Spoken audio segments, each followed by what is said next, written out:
আসসালামু আলাইকুম। ইএসএল ক্লাসে সবাইকে স্বাগত।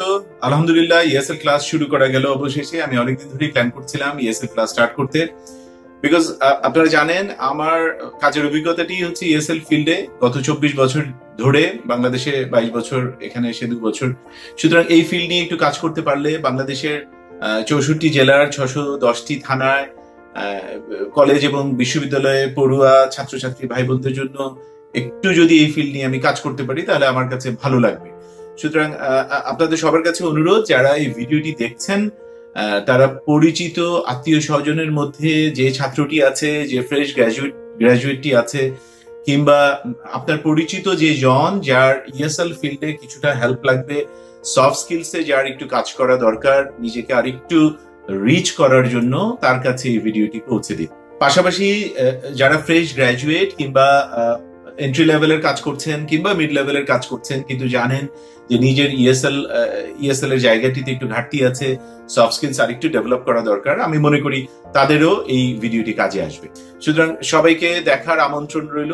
আজকে সেন্স অফ ডিউটি নিয়ে কথা বলবো। সেন্স অফ ডিউটি আমাদের এভরিডে সিচুয়েশনসে, এভরিডে লাইফে আমরা ব্যাপক ব্যবহার করি, in our conversation, in our speaking English as well as writing English.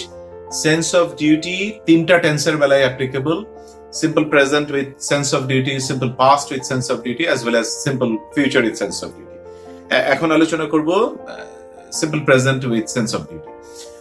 এটার আইডিয়াটা হচ্ছে যে কাজগুলো আপনি এই সময়টিতে, আপনার বর্তমানের সময়টিতে যে কাজগুলো করছেন মোটামুটি হারে বাধ্য হয়ে আপনার কর্তব্য হিসেবে, যেই কাজগুলো আপনি খুব স্বেচ্ছায় করছেন তেমনটা নয়, যেটা করতে আপনি বাধ্য কিংবা এটা আপনার কর্তব্যের অংশ। সেন্স অফ ডিউটি প্রেজেন্ট চেনার সহজ, মানে বাংলায় চেনার সহজ কায়দা হচ্ছে যে আপনার সমস্ত বাংলা কথার মধ্যে বাংলায় যে আপনি ভার্বটা ইউজ করবেন সেই ভার্বের সাথে সবসময় তে হয় থাকবে। যেমন আমাকে 6টায় ঘুম থেকে উঠতে হয়, আমাকে 9টার মধ্যে অফিসে পৌঁছাতে হয়, আমাকে বেলা 5টা পর্যন্ত অফিসে থাকতে হয়। লক্ষ্য করুন, এই তিনটা বাক্যে মানে আপনি প্রত্যেকবারই আপনার অব্লিগেশনটা বলেছেন, আপনার কর্তব্য বোধটা আপনি বলেছেন। এটাই হচ্ছে সেন্স অফ ডিউটি। আমি 6টায় উঠি আর আমাকে উঠতে হয় পুরোপুরি দুটো জিনিস। আমি সকাল 9টার মধ্যে অফিসে পৌঁছাই আর আমাকে পৌঁছাতে হয় 9টার মধ্যে। এটা পুরোপুরি দুটো ভিন্ন অর্থ। একটি হচ্ছে যে আমি স্বেচ্ছায় পৌঁছে যাই 9টার মধ্যে, আর একটা হচ্ছে যে আমাকে 9টার মধ্যে পৌঁছাতে হবে, তাছাড়া সেদিনের জন্য আমি লেট কামার হিসেবে বিবেচিত হব। আমি সেটা হতে চাই না, সুতরাং আমাকে 9টার মধ্যে পৌঁছাতে হয়। এটা আমার দায়িত্ব, এটা আমার কর্তব্যের অংশ। এটাই হলো সেন্স অফ ডিউটি। আপনি ট্রান্সলেশন মেথড দিয়ে কখনো ইংলিশ বলবেন না, কিন্তু বোঝার সুবিধার্থে এটা শুরুতে মনে রাখা যেতে পারে যে এটার বাংলা বাক্যের ক্রিয়ার ভার্বের চিহ্নটা হচ্ছে শেষে তে হয়ে থাকবে। আমরা প্রেজেন্টে সেন্স অফ ডিউটির জায়গাটা দেখলাম এভরিডে সিচুয়েশনসে। এখন সেন্স অফ ডিউটি দিয়ে কথা বলার স্ট্রাকচারটা হচ্ছে, প্রথমে সাবজেক্ট থাকবে, তারপরে হ্যাভ টু কিংবা হ্যাজ টু থাকবে। According to the nature of the subject আপনি have to has to use করবেন, মানে থার্ড পারসন সিঙ্গুলার নাম্বারের বেলা আপনি হ্যাজ টু ইউজ করবেন, আর বাকি সবার বেলা আপনি হ্যাভ টু ইউজ করবেন। That's the idea. আর যেহেতু টু আছে, তারপরে যে ভার্বটা হবে প্রিন্সিপাল ভার্ব, এটা বেস ফর্মে হবে, তারপরে এক্সটেনশন, বাকি যে অংশ থাকবে। এখন আমরা একটা সেন্টেন্সের সাথে যদি এটা মিলিয়ে নেই, আমাকে প্রতিদিন সকাল 6টায় ঘুম থেকে উঠতে হয়। সো তাহলে সাবজেক্ট হচ্ছে আমি, I, and then have to has to এর মধ্যে I এর সাথে have to যাবে, so I have to, and then verb এর আপনি বেস ফর্ম ইউজ করবেন। গেট আপ হচ্ছে ঘুম থেকে ওঠা, সুতরাং গেট আপটা বেস ফর্মেই থাকবে, I have to get up। তারপরে এক্সটেনশনে যা বাকি ছিল, প্রতিদিন সকাল 6টায়, every day at 6 in the morning। তাহলে পুরো সেন্টেন্সটা কি দাঁড়াচ্ছে? I have to get up every day at 6 in the morning. I have to get up every day at 6 in the morning. আমাকে সকাল 9টার মধ্যে অফিসে পৌঁছাতে হয়, so I have to reach office by 9 in the morning. লক্ষ্য করুন, প্রতিদিন আপনার সকাল 9টার মধ্যে অফিসে পৌঁছাতে নাও ভালো লাগতে পারে, কিন্তু এটা আপনার অব্লিগেশন, এটা আপনার কর্তব্য, এটা আপনার ডিউটি। সেই জন্যই এটাকে বলা হচ্ছে সেন্স অফ ডিউটি। চলুন কয়েকটা এক্সাম্পলের মধ্য দিয়ে আমরা এটা প্র্যাকটিস করি। যেমন আমাকে সকালে 6টায় ঘুম থেকে উঠতে হয়, I have to get up at 6 in the morning. আমাকে সকাল 9টার মধ্যে অফিসে পৌঁছাতে হয়, I have to reach office by 9 in the morning. আমাকে সারাদিন অনেক কাজ করতে হয়, I have to do a lot of work all day long. আমাকে বিকেল 5টা পর্যন্ত অফিসে থাকতে হয়, I have to stay in my office till 5 in the afternoon. আমাকে সপ্তাহে একদিন কাঁচা বাজারে যেতে হয়, I have to go to kitchen market once a week.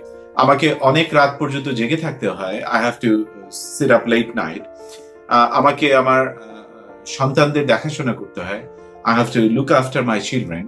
লক্ষ্য করে দেখুন এই সবগুলি হচ্ছে হয় আপনি অব্লিগেটেড হয়ে করছেন অথবা আপনি দায়িত্ব হিসেবে করছেন। আপনি যখন বলছেন যে আমাকে চিনি ছাড়া চা খেতে হয়, I have to take tea without sugar, তখন আপনার অব্লিগেশনের জায়গায় আপনি বলছেন। আর যখন বলছেন যে আমাকে আমার সন্তানদের দেখাশোনা করতে হয়, I have to look after my children, তখন আপনি আপনার দায়িত্বের কর্তব্যের কথা বলছেন। এটাই হচ্ছে সেন্স অফ ডিউটি। এখন আমরা জানি যে প্রতিটি সেন্টেন্স আমরা আবার 4টা এক্সপ্রেশনে বলি আমাদের এভরিডে সিচুয়েশনসে। সেটা হচ্ছে আমরা অ্যাফার্মেটিভলি বলি, নেগেটিভলি বলি, ইন্টারোগেটিভলি বলি, কিংবা নেগেটিভ ইন্টারোগেটিভলি বলি। সুতরাং আপনি যদি 4 রকম করে আপনার প্র্যাকটিসটা করে নেন, তাহলে কোনো সিচুয়েশনেই আপনার আটকে যাওয়ার কোনো সম্ভাবনা নেই। So I have to get up at 6 in the morning, এটাকে যখন আপনি নেগেটিভ সেন্টেন্স করবেন, তখন আপনি শুধু মানে এগেইন সাবজেক্টের নেচার অনুযায়ী আপনি ডোন্ট অর ডু নট বা ডাজ নট ইউজ করবেন। নেগেটিভ যখন বলছেন তখন বলছেন I don't have to get up at 6 in the morning, আমাকে উঠতে হয় না।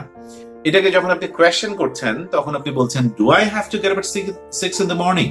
যখন এটাকে নেগেটিভ ইন্টারোগেটিভ করছেন তখন আপনি বলছেন don't I have to get up at 6 in the morning। এখন এই 4 রকম করে আপনি যদি প্র্যাকটিসটা করে নেন, প্রত্যেকবারই এটার অ্যাফার্মেটিভ স্ট্রাকচার, দেন নেগেটিভ, দেন ইন্টারোগেটিভ, দেন নেগেটিভ ইন্টারোগেটিভ, এই 4 রকম করে যদি আপনি প্র্যাকটিসটা করে নেন এবং সেটা যদি 50টা সিচুয়েশনে 50 রকম ডেইলি সিচুয়েশনে এই প্র্যাকটিসটা আপনি করেন, তাহলে এটা অটোমেটিক্যালি আপনার মুখে চলে আসবে। মানে আপনার যখন আপনি এটা বলার কোনো সিচুয়েশন আপনার আসবে, তখন you don't need to think it back of the mind. আপনাকে ট্রান্সলেশন মেথড দিয়ে এটাকে আনতে হবে না, it will automatically come up to your lip ইনশাআল্লাহ। সেন্স অফ ডিউটি প্রেজেন্ট নিয়ে এই ছিল আজকের ছোট্ট আলোচনা। পরের পর্বে sense of duty past and future নিয়ে আমরা আলোচনা করব এবং এরই সাথে ইএসএল ক্লাস শুরু হলো। সাথে থাকুন এবং যাদের ইএসএল ক্লাসের প্রয়োজনীয়তা আছে বলে আপনি মনে করেন, সফট স্কিলস এর প্রয়োজনীয়তা আছে, তাদের দয়া করে এই ভিডিওটি সম্পর্কে জানান। সময় দেওয়ার জন্য অনেক ধন্যবাদ। খুব শীঘ্রই আবার দেখা হবে। আসসালামু আলাইকুম।